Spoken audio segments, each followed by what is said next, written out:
दुनिया में इतने ज़्यादा फराडी और सेल्फिश लोग हैं ना कि पता ही नहीं लगने देते कि कब क्या कर देंगे आपके साथ।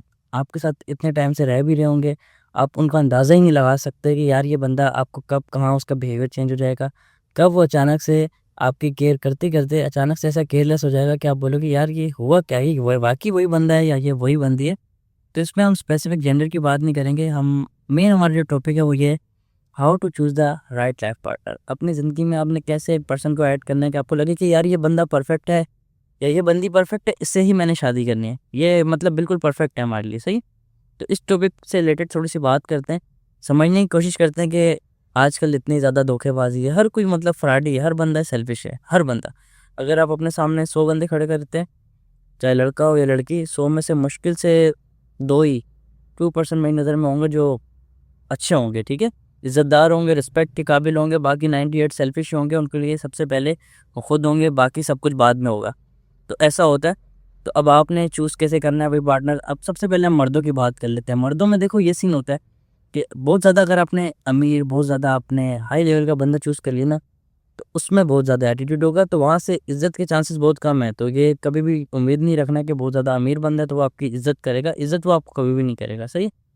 बहुत कम होगा, बहुत कम, सही है? फिर वही बात आ जाएगी 100 में से 98 ऐसे ही हैं, 2 समझो आपको मिल जाएँगे तो मिल गए, वो आपकी किस्मत है। वरना ज़्यादा अमीर चूज़ करोगी, वो आपकी इज़्ज़त कभी नहीं करेगा।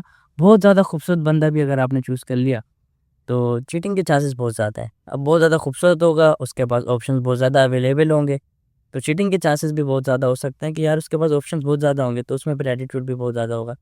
बहुत ज़्यादा पढ़ा-लिखा आदमी अगर आपने ऐड कर लिया अपनी ज़िंदगी में, तो वो भी आपकी ज़िंदगी में मसला पैदा कर सकता है। बहुत ज़्यादा पढ़ा-लिखा होगा, बहुत ज़्यादा अपने आप को समझदार समझेगा, हर चीज़ में और स्मार्टनेस दिखाएगा। आपके फैसले पाँव के नीचे और वो बोलेगा यार मैं बोल रहा हूँ ना, तो आपको उसकी बात माननी पड़ेगी। क्यों? क्योंकि वो बोलेगा यार आई एम एजुकेटेड भाई, मैं तो बहुत ज़्यादा तुमसे पढ़ा-लिखा बंदा हूँ ये वो। तो उनकी भी एक अलग वैल्यू होती है।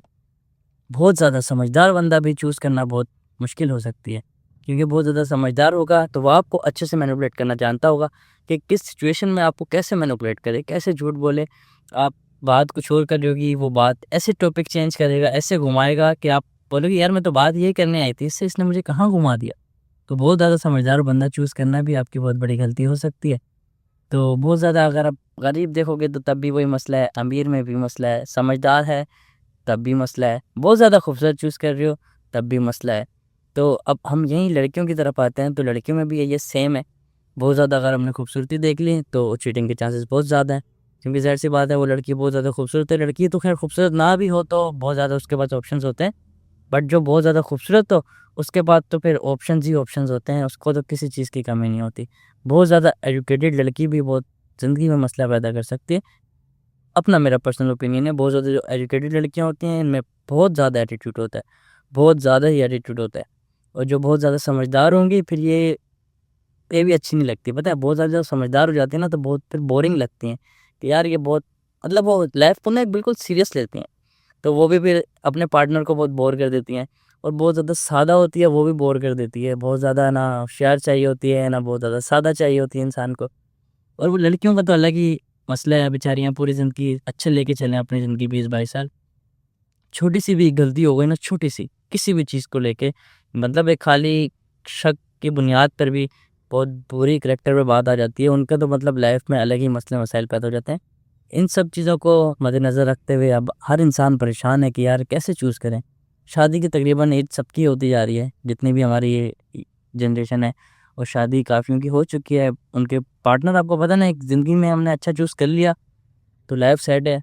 और अगर बैड पार्टनर ऐड हो गया तो बस समझो आपकी कई ये आपका जन्म तो बर्बाद हो गया, ठीक है? बिल्कुल आपने ऐसा हो जाना है कि बस ना ज़िंदा में ना मुर्दा में वो हालत हो जाएगी, हर वक़्त सुबह-शाम परेशानियाँ। अच्छा पार्टनर अगर ऐड हो जाता है तो आपकी लाइफ़स्टाइल ही चेंज हो जाता है भाई कि बस क्या बात है! आपकी ज़िंदगी के बस 4 चाँद लग जाते हैं। तो बस ये है कि अच्छा पार्टनर आपने चूज़ कैसे करना है थोड़ा-सा दिमाग से। सबसे पहले तो ये देखो कि भाई तुम्हें चाहिए क्या? सही है? अपना पर्सनल ओपिनियन, किसी का नहीं, फैमिली का नहीं, किसी दोस्तों से मशवरा नहीं करना, कुछ नहीं। तुम्हें ये देखो कि तुम्हें कहाँ खुशी मिल सकती है, तुम किस बंदे या बंदी के साथ रह सकते हो।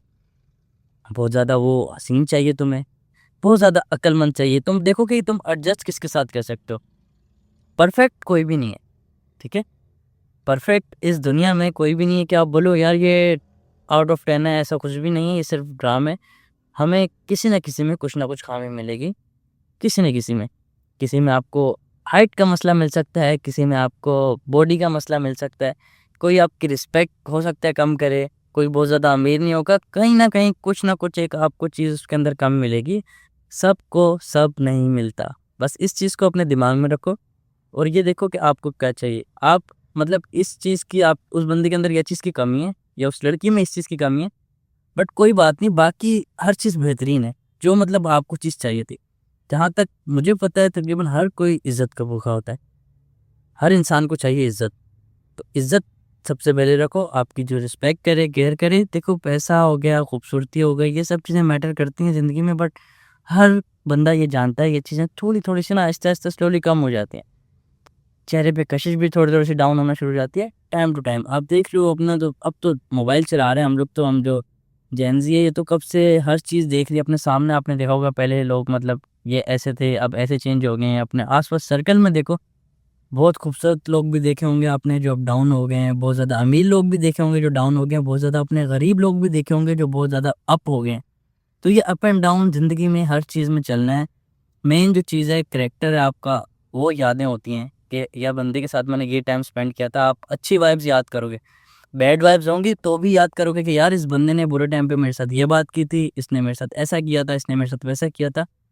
तो ये सब चीज़ें हैं ज़िंदगी में। आप देखोगे आपको चाहिए क्या, तो आप उसी हिसाब में देखोगे। कमी आपको मिलेगी लाज़मी कोई ना कोई, इस चीज़ को अपने दिमाग में रख लो। आपने उसी कमी को एडजस्ट करते हुए उस पार्टनर के साथ रहना है। तो अब आप देख लो, अगर आपको ज़्यादा खूबसूरत नहीं चाहिए, आपको सिर्फ़ इज़्ज़तदार चाहिए, तो बस इन सब चीज़ों को करेक्शन करो थोड़ी-सी और बिस्मिल्लाह करो बस, अगर चाहिए। अगर नहीं चाहिए तो भाई कोशिश करो सिंगल ही रहो। अगर नहीं करनी फ़िलहाल कोई अपने साथ, ज़रूरी नहीं है कि ऐड ही करनी है, शादी लाज़मी ही करनी है। नहीं करनी तो नहीं करो। आपको कोई किसी भी फैमिली के प्रेशर में आके ना, ज़रूरी नहीं है लड़की हो चाहे लड़का हो, घर वालों के या दोस्तों के बातों में आके नहीं करो। अगर आपको लगता है कि आप अभी शादी नहीं कर सकते, आपका दिल नहीं है, तो बिल्कुल भी नहीं करनी है आपने, क्योंकि आप फिर अपने साथ-साथ दूसरे बंदे की ज़िंदगी भी बर्बाद कर देते हो। सही है? अब आप बोलोगे यार बस मेरे को लड़कियाँ अक्सर ज़्यादातर फैमिली प्रेशर में करती हैं, और फिर कुछ लड़के भी अपने दोस्तों को देख के बस के यार बस कर लेते हैं, अब शादी कर लेते हैं। लड़कों के लिए सिर्फ़ यही भाई, जब तक आप समझ लो ना अपने पाँव पे नहीं खड़े होते अपने पैसों पे, बिल्कुल भी करने की ज़रूरत नहीं है। चाहे फैमिली बोली है, या फिर इस चक्कर में नहीं रहना कि यार मतलब वो शादी आएगी तो औरत अपने साथ रिस्क लेकर आएगी। हम कोई इस्लामिक टॉपिक पे बात नहीं कर रहे इस पे, पर बात ये है कि भाई आप अपने सामने देखो ना, सब चीज़ें आपके सामने हैं। देखो कि भाई जिनके पास नहीं है, कोई रिस्क वगैरह नहीं लेकर आ रही साथ भाई। आप जो करोगे वही आपको मिलेगा। अब आपका अपना लक है, आप अपनी बदकिस्मती दूसरी औरत पे नहीं डाल सकते कि यार वो आई थी उसकी वजह से ये हो गया, वो हो गया। नहीं है, आपकी अपनी बदकिस्मती है। आप अगर देख रहे हो मेहनत करोगे तो हो सकता है मेहनत करने के बाद भी नहीं मिलेगी। अब आपका अपना लक है, ये ज़रूरी नहीं है कि मेहनत करे दिन रात, हमने मेहनत करी तो हमें वो चीज़ चाहिए। ये कहीं चीज़ लिखा हुआ नहीं है कि जो चीज़ हमने मेहनत की और हमें मिल जाए। ये भी सब मेन चीज़ आपकी ज़िंदगी में किस्मत बहुत मैटर करती है, ये बात याद रखना। आपके पास अगर लक, गुड लक अच्छा है तो आप बस बिस्तर पे लेटे-लेटे भी आप सब कुछ अचीव कर लोगे। अगर आपका बैड लक चल रहा है, आप कुछ भी कर लो, कुछ भी नहीं कर सकते। तो भाई गुड लक आपका ऐसे ही अच्छा बनेगा, पहले खुद को अच्छा बनाना पड़ेगा, दूसरे लोगों के साथ अपने अच्छाई करनी पड़ेगी, दूसरे लोगों के काम आना पड़ेगा, अपनी नीयत साफ रखनी पड़ेगी। सबसे मेन चीज़ नीयत, हर काम में नीयत बहुत इंपॉर्टेंट होती है। नीयत अच्छी होगी, ये मेरा पर्सनल ओपिनियन है, ये सब चीज़ें सही हो जाएंगी। आप पे कभी बुराई आएगी ही नहीं, बुराई आ रही होगी ना खुद ब खुद कट हो जाएगी।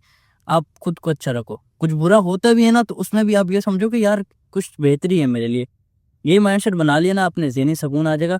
कुछ बुरा भी होता है, यही सोचो कि यार हो सकता है इसमें कुछ बेहतरी हो, और आपको कुछ ना कुछ थोड़े टाइम बाद ये चीज़ रियलाइज़ हो जाती है कि हाँ यार ये चीज़ बुरी हुई थी, उसमें कुछ बेहतरी थी। मतलब अब आप कहीं जा रहे हो, जाते-जाते रुक जाते हो, आपको देखना कुछ टाइम बाद, कुछ साल बाद ये चीज़ रियलाइज़ होगी कि यार वहाँ मेरा जाना इस वजह से रुका था, जो हुआ अच्छे के लिए हुआ। ये अपना ये माइंडसेट रखोगे ना, बस खुश हो, बेहतरी हो। और बस आपने क्या लेकर आया था साथ? कुछ भी लेकर नहीं आया था इंसान, कोई भी नहीं लाया था, सारा खाली आता है।